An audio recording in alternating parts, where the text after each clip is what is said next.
আরে তোমার মতো মা কটা ছেলের ভাগ্যে হয়। আমি যে তোমাকে নিয়ে গর্ব করি। টলিউডের জনপ্রিয় নায়ক সালমান শাহ 29 বছর পর আদালতে সর্বশেষ হত্যা মামলায় পরিচালনা করার নির্দেশ দিয়েছেন। সালমান শাহ 1996 সালে সেপ্টেম্বরে মারা যান। দীর্ঘদিন ধরে মৃত্যুর কারণ নিয়ে জল্পনা থাকলেও তদন্তের জন্য কোনো কার্যকর পদক্ষেপ নেওয়া হয়নি। নতুন এ আদেশে সালমান শাহর মামা আলমগীর কুমকুম রমনা থানায় মামলা করেছেন।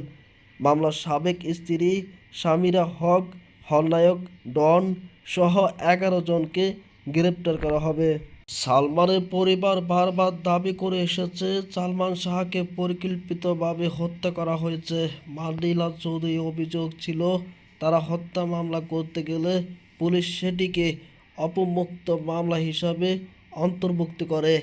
পুলিশ বলেছিল অপমুক্ত মামলা